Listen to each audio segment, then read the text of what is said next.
చెప్పే మాఘపురాణాన్ని శ్రద్ధగా వినాలి.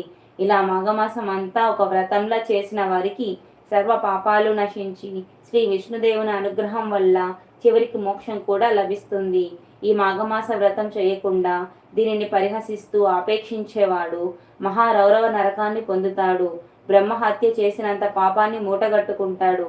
అసత్య సాక్ష్యం చెప్పిన వారు, దురాచార పరులు, పరస్త్రీ సాంగత్యం చేసిన వారు, దేవుని ద్రవ్యం అపహరించినవాడు, తానిచ్చిన దాన్ని తస్కరించేవాడు, దేవ బ్రహ్మణులను తిట్టినవాడు, సోదరుని భార్యతో రమించేవాడు, ఆడిన మాట తప్పినవాడు, వివాహాది శుభకార్యాలను చెడగొట్టేవాడు, తల్లిదండ్రుల్ని ద్వేషించేవాడు ఎలాంటి దుర్గతిని పొందుతారో అలాంటి దుర్గతినే ఈ మాఘమాస వ్రతాన్ని పరిహసించేవారు పొందుతారు.